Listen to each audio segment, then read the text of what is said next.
So let's talk about something no one wants to talk about, but everyone in VoiceOver is thinking about right now. Is Voices.com going all in on AI? And what does that mean for real human voice actors like you and me? Now, here's the thing I want to get straight. I'm still active on Voices.com, but I've noticed the shifts. And after watching the recent voice data launch event thing, yeah, they actually had a whole event about this. I've got some thoughts. And in this video, I'm breaking down the reality, not to scare you, but to give you a heads up so you can play the game smarter. By the way, if you're new to this channel, my name is Jesse Carroll. I'm a professional voice actor and voiceover coach. I've done over 2,000 voiceover commercials, and I've made over $1 million in voiceover in the past 7 years. I'm also the narrator for Backroad Chuckers on History Channel and Hulu, even though I think it's canceled now, but I was the narrator, I guess. And if this kind of real, unfiltered content about the voiceover industry is helpful to you, smash the like button, hit the subscribe button,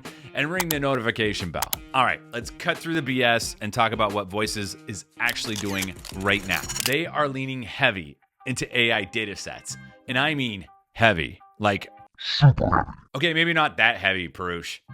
Still heavy. I watched their entire voice data launch presentation, and I gotta say, it was eye-opening. They're actively recruiting voice actors, usually newer voice actors, to create AI data sets for training, internal company procedures, narration, customer service voices, you name it. They've built this whole new recording studio specifically designed to capture rich contextual voice data for AI training. They're talking about lossless audio capture and real-time multi-speaker interactions. This isn't just some side project. This is a major business pivot. And here's the thing. Yes, it's part of the gold rush, the AI gold rush. See, they kind of owe it to their investors to do this. They don't want to get left behind if synthetic voices keeps advancing forward. So they're positioning themselves as the go-to source for high-quality, ethically sourced voice data. They're building partnerships with AI companies to sell voice data, license voice clones, and be part of the future of voice tech. In their presentation, they talked about working with some of the biggest AI companies. And check this out, delivering more than 100,000 hours of human contributed voice data. That is not a small operation. That's industrial scale. Now, as I said, from a business standpoint, Voices has to hedge their bets. They got to do it. If they don't get involved in AI, they risk becoming obsolete if synthetic voices take over more and more of the market. And let's be honest, some synthetic voices are getting pretty darn good. They could maybe replace voice actors in the low-level jobs where you're doing training and, basic narration. But anything with a personality, they can't touch yet. At least not yet. So they're building these partnerships with AI companies to sell data, license voice clones, and position themselves as the essential infrastructure for the future of voice technology. In their presentation, they kept talking about ethical sourcing and transparent voice data. They're trying to be the premium option in a market that's often built on scraped, unconsented voice data, which I respect. I really do. From a business perspective, it's actually smart too. They're trying to be Switzerland in the AI voice wars, working with everyone, providing the infrastructure, taking their cut. But here's where it gets complicated for us as voice actors. Voices.com still makes a huge chunk of the revenue from real human voice actors like us. And it's not just our membership fees either. They also take 20% off every job we book. Actually, it's really like 24% because they add another 4% transaction fee that they don't tell the voice actors about. They just kind of tack it on to your quote. So if you're quoting let's say $499 on a job, if it's like a budget range between $250 and $499 and you bid $499, the client's going to see another 4% on top of that $499. So it's like, I don't know, like $510 or some shit or $505. I don't know, just a heads up. And here's a stat that everyone should worry about. Jobs being completed on Voices.com has been sliding. It's been trending not completed. If you look up, if you're on Voices.com and you look up your answered jobs and look through that tab, go back months, you'll see deciding over and over and over and over. Only 40%, as far as I could tell, I don't have hard data, but it looked to be, I went back pretty far, like a year, it looked to be that only about 60% of the posted jobs on Voices.com actually get completed. 40% sit in deciding. 40% of the jobs on the platform don't get completed right now. Think about that. That's nearly half of the posted jobs on voices.com never actually get finished. That's a massive problem that nobody's really talking about. So if you think that your booking ratio is actually sliding, it's not. It's just those jobs that you're auditioning for aren't getting completed. I think Voices knows this math. If they went all in on AI and abandoned human voices completely, they'd cut their revenue to a fraction of what it is right now. No human memberships, no 24% cut on human bookings. I don't think that they're abandoning us, at least not completely. I really like a lot of the people there, and they've been pretty transparent with me for the most part. So I got to give it to them for that. And I still love the platform. But here's the thing. If they focus too much on AI and the human experience suffers, they risk burning the people who are actually paying the bills for them right now. Sure, the people that post the jobs, they're called the client. But as far as Voices is concerned, you, the voice actor, are also the client. You're the one that pays them. That brings us to the $1 million question. Should you still be using voices.com? Yes, absolutely. But you need to be smart about it. I still maintain that it's one of the easiest places to start as a VO, because learning how to book on there, not having to invoice, everything is completed on the site. The site really holds your hand. It's a great place to start. And you get, for what you pay for a membership, you get a decent amount of auditions too. And I'm yet to meet anybody that didn't make their money back once they invested. So, my opinion, best place to start. Even with all the AI stuff, there are still thousands of jobs posted every month that need real human voices. But, and this is a big but, you cannot put all your eggs in the voices.com basket anymore. The platform is changing. The focus is shifting. And if you're building your entire voiceover career around one platform that's actively investing in technology that could replace you, well, that's not a great long-term strategy. That's not a strategy at all. That's insane. Use it as one tool in your toolbox, not the whole kit. I'm still there.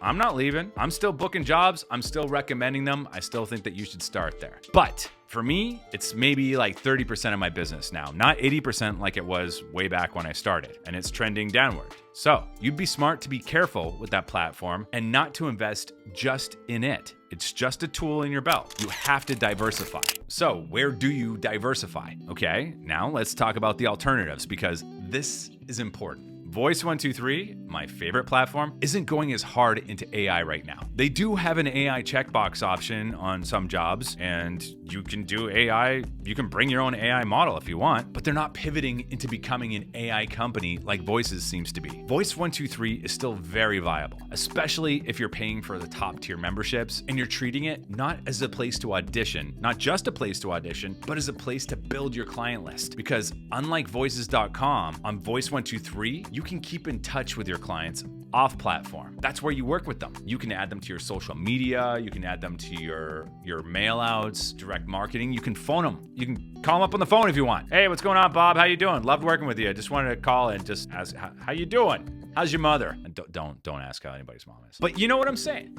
Voice123, when you book a job, it's not a one and done job. It's not a pump and dump job. Pump and dump. It's not a pump and dump job. If you can stay in touch with clients, let's say you book a $500 job on Voice123, that could be worth a 6-figure partnership down the road. They could keep sending you stuff. So that's how I like to use Voice123. Not for all the auditions on there.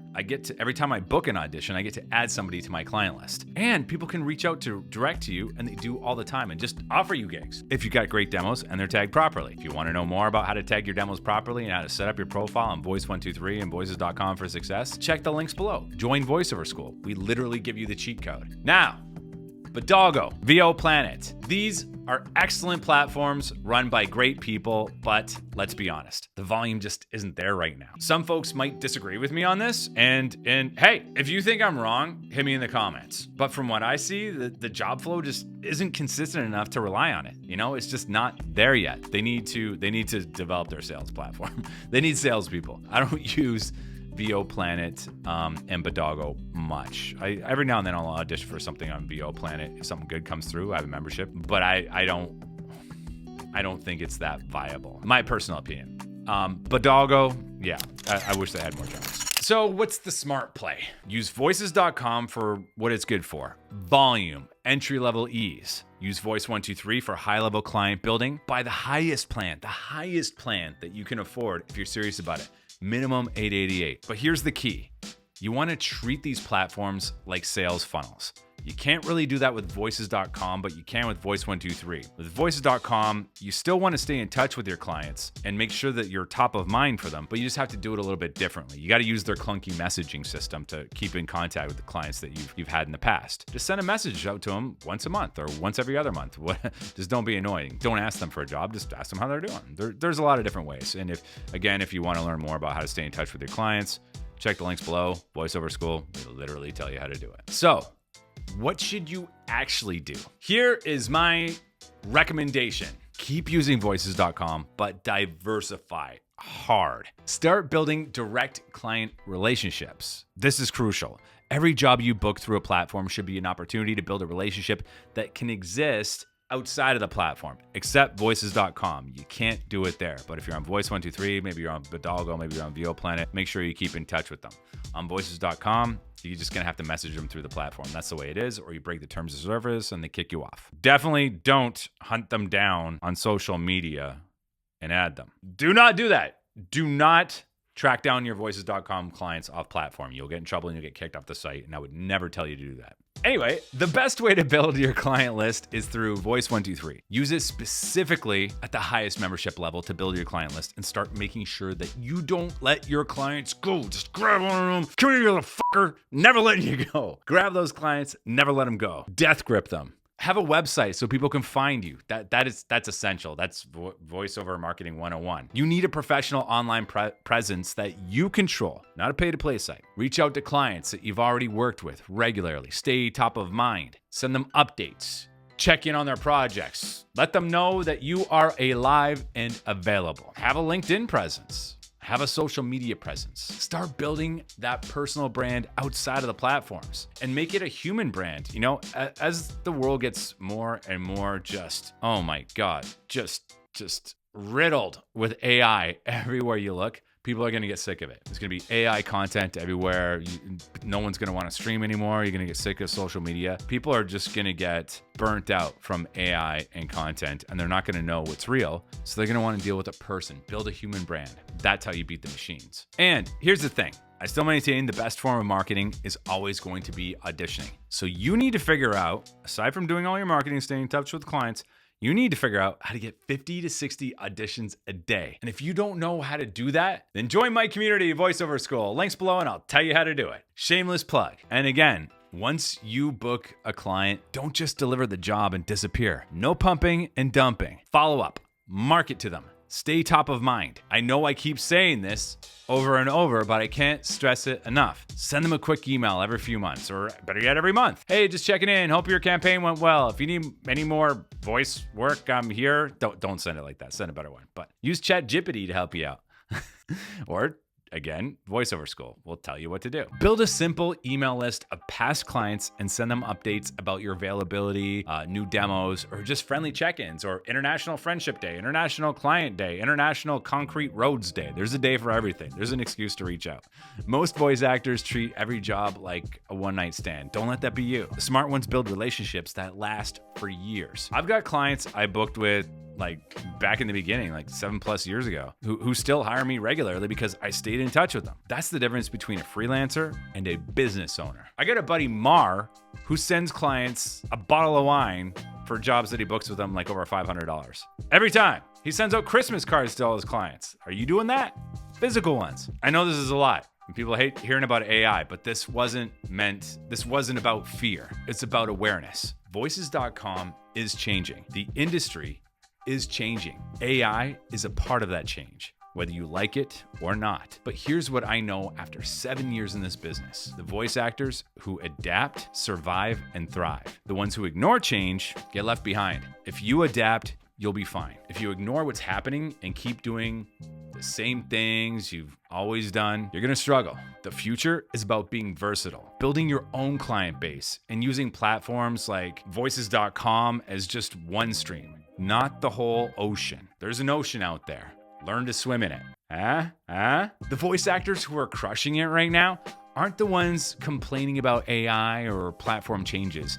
They're the ones who saw the writing on the wall and started diversifying their income streams. If you want to know how to build a voiceover business beyond what you're learning in these YouTube videos, check out VoiceOver School. We teach you how to build direct client relationships, how to get 50, 60 auditions a day, and how to create multiple income streams that don't depend on any single platform. And it's always evolving.